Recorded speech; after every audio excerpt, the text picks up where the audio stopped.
Hello everybody, I'm Martin. Welcome to another episode of Glacial Awakening. The last couple we've spent making some basic animals in this Arctic wasteland, and so I decided in between to make a basic shelter for them and set up a basic barn here, and then slapped a super sound muffler on top because I'm getting really tired of the cows and the chicken noises. But this does not actually help us with today's episode, because today we're starting into Chapter 3. In Chapter 3 is the Starred Magneticraft and Astral Sorcery. But the first thing we have to do is get a free hang glider for entering Chapter 3. Woo! Alright, and now that we've got that out of our system, I was going to start on Magneticraft because I've never used Magneticraft before and it sounded interesting. But then I actually noticed something interesting about the other part of the book. Because I had assumed that this first step was Forbidden Arcanus, which I'm also wildly familiar with, but it's not. It's actually another mod called Arcane Archives, which I haven't heard of, but is apparently a magic-based storage system, which allows you to do some of the same sort of stuff you might do with an AE2 system. And that sounds more interesting than Magneticraft to me right now, because it might allow me to do things like pipe my eggs over into my storage system more easily. So let's take a look at what we need to do. Because the first things we need to do is craft the Radiant Resonator and the Gem Cutters table. And we'll start over here in the Gem Cutters table, because the big thing this requires is raw Radiant Quartz, which we get from the Radiant Resonators. So what we need to do here is take any wood, and some water, and some bars, and some gold, and you guys know how this goes. There's nothing complicated there, I have all of this. So let's go see how these work. These don't work because I need more gold again. I'm not gonna lie, I'm kind of getting over making ores with Hearthstone. But I guess here goes. Alright, I got those done, and crafting the first one actually gave me a book. And it looks like a pretty standard mod book that lists everything that's in it.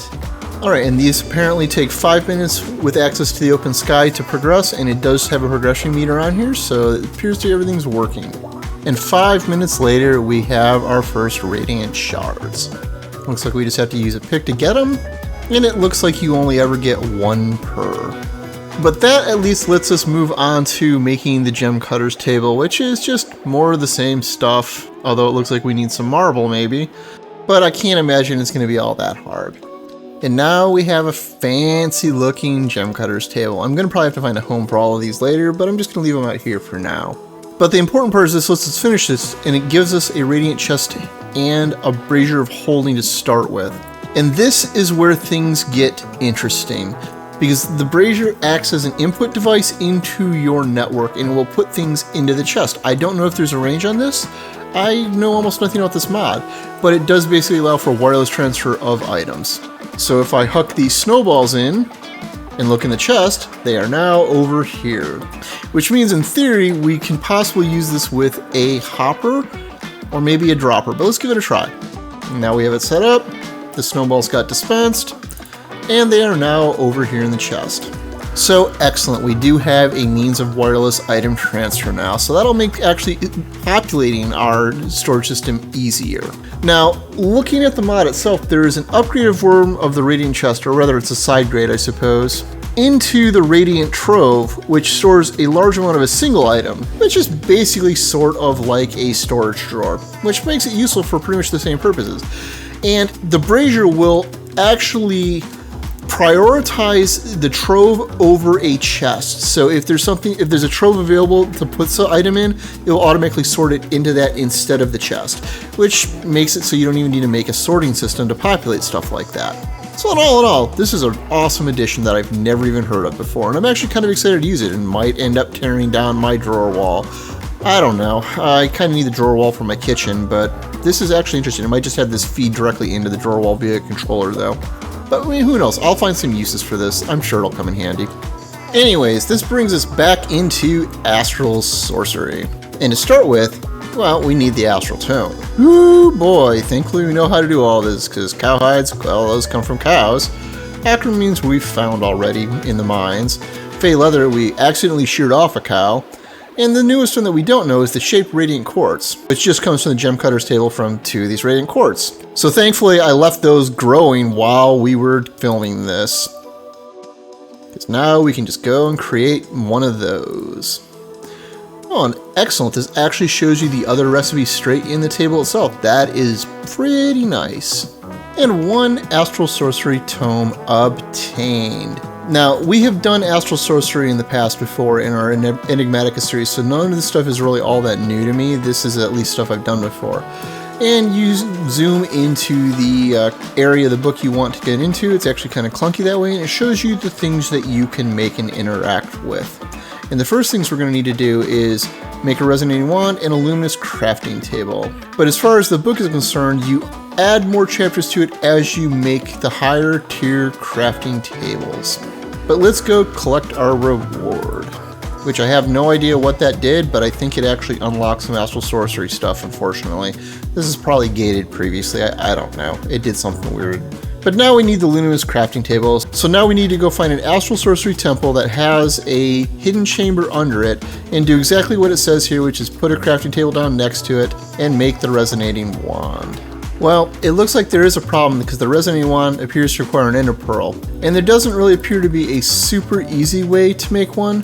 The closest I could find is using this ink pearl from Vanilla Food Pantry to cook into it, which seems like it might be reasonable, except, well, it requires ink pearl fragments as well as cactus green. The cactus we can probably do pretty easily, although I would need to go use mutation paste to go get it and set it up somewhere to grow. But these come from chopping up squid, and you have a better odds of getting it with the butchering axe or a tool with looting. Well, the good news is I turned around right after reading that, lamenting the fact that I hadn't seen a squid, and here's a squid in my pool. So, choppy. Oh, that looks like it only got me one of these ink pearl fragments, so this could take a while. I probably should make this pool bigger. Alright, so here I am at an Astral Sorcery temple that has been nicely mangled by a meteor. So I guess now we know which order these spawn in this particular mod pack, eh? But what we need is not up here, it's actually below the Astral Sorcery temple. Because if we come down here to the backside, you can see that the flooring extends under this. This will not be the case with all Astral Sorcery temples in most packs. I think it is in this one, although there's quite a few of these. I might have just gotten lucky. But what we need to do is dig in through the side here. And you can see that as we come through here, we expose an entry into a room with a floating crystal that lets us create what we need. There are also usually chests in these that contain these constellation papers, which is something we actually want to collect. Oh, as well as an ender pearl. Well, that saves me some trouble. But you can see as I picked up the papers, they told me that they gave me these drawings of what are the constellations for Astral Sorcery, and we're going to need to find papers for all of them. But let's slap our crafting table down and hopefully it will transform. And there are the lights going into it. Oh, and of course I forgot the most obvious thing, which is we actually need to bring the stuff with us to craft it, which is marble that we can get above here, a sooty marble, which is just marble around some coal, and another crafting table. You would think with as much as I did this mod, I would remember how this worked. You know what, now that we have some materials, this actually reminded me I probably should actually go finish up the Hearthstone stuff and actually make a proper Hearthstone and a proper set of Tavern so I can put one in there so I can teleport back and forth if I need to. So what we didn't do last time was the Tavern requires Tavern cloth patches as well as an aquamarine block. The aquamarine block is just a bunch of aquamarine, we have that. The Tavern cloth patches require a bunch of rose red and some leather. Well, we've got a bunch of roses from down by my roots farm down there. You can see some growing right now, so that probably shouldn't be a problem. That would be 21 red rose per, which we probably have. And then the Hearthstone itself requires some deep blue, which is crushed up diamonds, crushed up aquamarine, and crushed up lapis. All stuff we've made in the not too far off past, so maybe I should go do this, huh? Bah, it turns out I didn't actually have enough red dye for this. I was a couple short, so I got it about halfway done. I got this one upgraded and I got the Hearthstone made. To use this, you shift right click it, you select the inn you want it to teleport to, and then you just use it as normal. And this, as far as I can tell, does not use up any durability because there's no bar on it. So we've at least got this done. I can always run back out there and add another tavern once I get more dye, but let's go back to going to make the luminous crafting table. Alright, we're back here and I vein mined a bit of the temple out. There's now a big huge gaping hole in the wall there, but that's okay. Let's actually make this time. There we go. And with this we can now Hearthstone back to our base. Alright, and the next thing we need to make is the resonating wand to finish the quest. And thankfully we got that ender pearl, because given the name Astral Sorcery, what we need to do now is wait for it to become nighttime. And while waiting, I decided to stash my Astral Sorcery stuff in the Radiant chest, and I realized it can hold more than a stack in a slot. That is not 64 there. Alright, now that it's nighttime, we can look at the Luminous crafting table and see that this bar is completely full of starlight. We can then put the items in it and realize that I can't make this here because you actually need the resonating wand to finish this step. I guess I'm going over to that other temple in the scary parts of night here. Nope. Even with diamond armor, this is a little too scary at night. Alright, plan B, we're gonna bone meal some poppies up instead. Alright, so I got more red dye made, I actually got another tavern made. Here we are back in here, and I've sealed it off so it's not accessible from the outside now to avoid more ambushes. Let's see if we can do this. Alright, this time, for real. Now, I should be clear, the reason I had to do this here is because normally you need to use the resonating wand to activate the Luminous crafting table. It's not great. Wow, that's a lot of snow. Alright, so for this next step, sorry for the return back to Claustrophobia Land, but we need to come down to near bedrock with the resonating wand we just created and take a look around with it in our hand to look for sparklies like that, because we need to go find rock crystal, which can only be found at around Y5. But this at least tells us which direction to punch to, and unfortunately that appears to be the only set that I see over here, so I guess let's go drill over there. Alright, and there it is, and we can just dig it out as normal. Obviously fortune helps with these, but that's not something I have yet, because enchanting's hard, right? Now, I do want to be clear, these actually project beams of light onto the surface that you can see, and you can hunt down that way, as long as the wand is in your hand and it's nighttime. But I find it's easier just to dig straight down here and then go rooting around in the basement to find them. But smashing them just drops them like that. So while we wait for it to be nightfall again so we can finish the next step, I did some more looking into the Arcane Archives stuff because I was kind of curious about it and it seems kind of neat. The first thing I ran into is I can't find any way to reasonably automate these, at least not yet, because the blocks that pop up off of these are blocks and not part of an inventory here, so I can't just use a hopper to extract them. We would need something like a block breaker or an autonomous activator of some sort to get them, I think, which we don't have the means to get yet. Those are gated by actual editions, which is a while off. If there might be another way, I haven't found one yet, though. 2, there's an awful lot of things here that seem interesting to make. The first one I'm going to do is the Manifest, which is just paper, 2 radiant dust, and some black dye, which thankfully we have now that I've got squids spawning. And the dust is just a ground up raw radiant crystal. And what the Manifest lets you do is it shows you what all you have in your inventory. When you click it to track it, it'll show you right where the item is. Now the flip side of this is, unlike applied energistics, there's no means to insert or extract from the Manifest itself, nor is there auto crafting as far as I can tell. It's a bit more rudimentary, but as an early game solution, it actually seems really solid, other than the tedious way of getting the crystals. Which, speaking of, one other thing about these Radiant Resonators, and it says it in the manual, you can only ever have 3 of these, and they only ever tick down if you're online. So if you're on a server, they don't work at all if you're not logged in. There's no real way to automate production of those crystals very quickly over time. It doesn't work. So that's not great. And the last thing that I wanted to take a look at was this monitoring crystal, which looks like you can import other inventories to try to find things. And this is basically more of the same stuff. The main thing is the Shaped Radiant Quartz, which is just 2 of these turned into one of those. And what I'm hoping for is I can just take this and slap this on my drawer controller here, and we can hopefully see the contents of the whole network. Oh, and it seems like it provides light too.